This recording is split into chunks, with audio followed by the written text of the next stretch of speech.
Hearing God's Call, an audio introduction to the Catholic faith. This is the fifth of a 30-session program produced by the Catholic Inquiry Centre, an agency of the Australian Catholic Bishops' Conference. The title of this session is Peter and Paul, Apostles of Jesus Christ. The Catholic Church was founded by Jesus Christ. The apostles Peter and Paul provided the foundation and vision for the Church to consolidate and grow through the exercise of pastoral care and authority and the clear articulation of teaching. The Church celebrates a combined feast day for Saints Peter and Paul on the 29th of June each year. Peter is portrayed in the Bible as a poor, uneducated fisherman from the rural region of Galilee. Paul, also known by his Jewish name Saul, was from the city of Tarsus, located in what is now southern Turkey. Paul was well educated in the Roman system and trained in the rigorous code of the Jewish group of the Pharisees. Paul had skills as both a lawyer and as a maker of tents. Both Peter and Paul were personally called by Christ to follow him, but in totally different ways. Peter knew Jesus as he walked the roads of Palestine and was present at the Last Supper. Peter had experienced the grief of losing his close friend Jesus through an unjust crucifixion. Paul's knowledge of Christ began with an extraordinary encounter with the risen Jesus on the road to Damascus. From the Bible, we get a picture of Peter as impulsive and rash, as someone who struggled to understand and believe in the meaning of Christ all through the time he shared with Jesus. Peter's struggle to believe is perhaps best illustrated by his denial that he knew Jesus when people questioned him after Jesus had been arrested. In the Gospel of Matthew, chapter 26, verses 69 to 75, we find the following.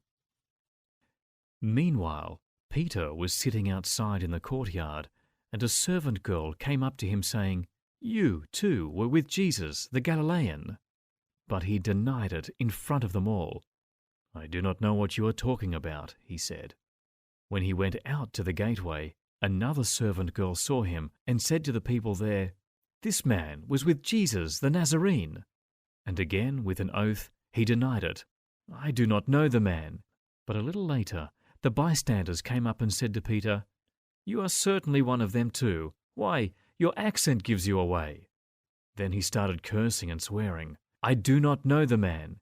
And at once the cock crowed, and Peter remembered what Jesus had said, "Before the cock crows, you will have disowned me 3 times." And he went outside and wept bitterly. Yet it is the same Peter who preached the first sermon of the church at Pentecost, standing up as a leader of the apostles and addressing the Jerusalem crowd in a loud voice. He said, "Men of Judea, and all of you who live in Jerusalem, make no mistake about this, but listen carefully to what I say."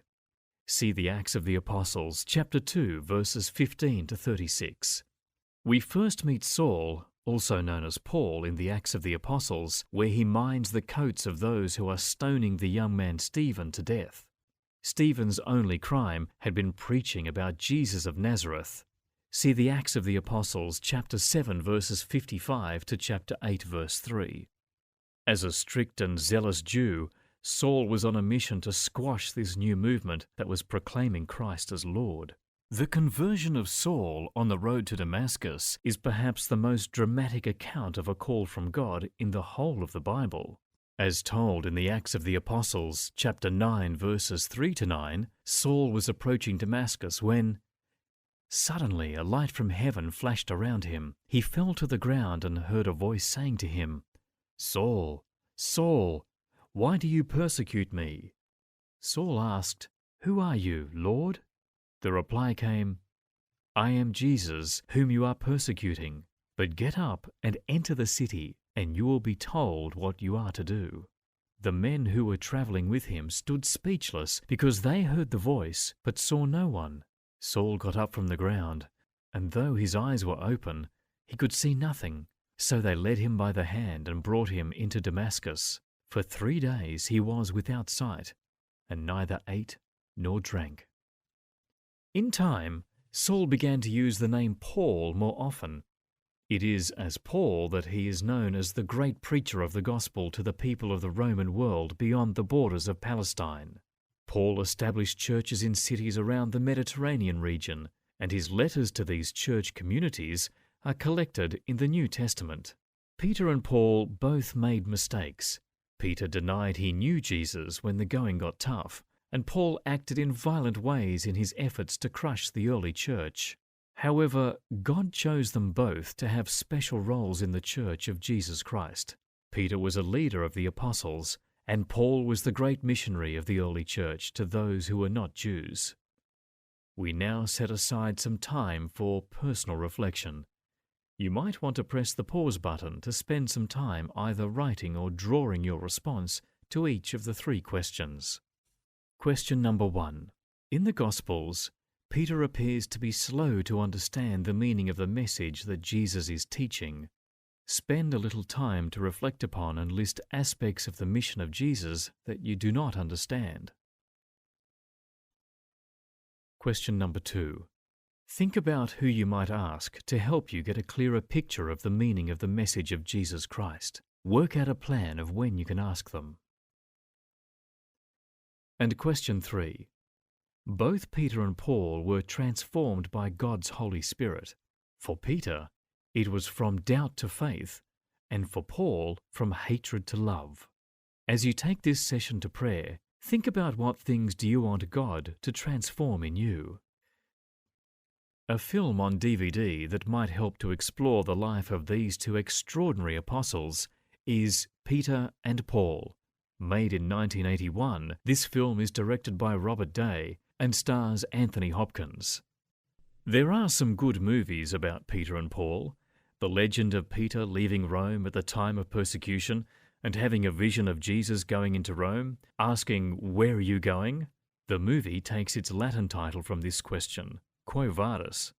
And the presence of Peter in the robe reminds us of Peter's call and faith and doubts. Peter appears in the Peter and Paul film, but the film is best seen as the story of Saul, the persecutor of Christians, who is struck down on his way to Damascus, experiences a profound conversion, changing his name to Paul and spending his life on mission journeys. We see him visit Peter to listen to his account of Jesus' life. We conclude this session with a reflection on love written by St. Paul as recorded in his first letter to the Corinthians, chapter 13, verses 4-7 and verse 13. Love is always patient and kind. Love is never jealous. Love is not boastful or conceited. It is never rude and never seeks its own advantage. It does not take offense or store up grievances. Love does not rejoice at wrongdoing, but finds its joy in the truth. It is always ready to make allowances, to trust, to hope, and to endure whatever comes. As it is, these remain: faith, hope, and love. The 3 of them, and the greatest of them, is love.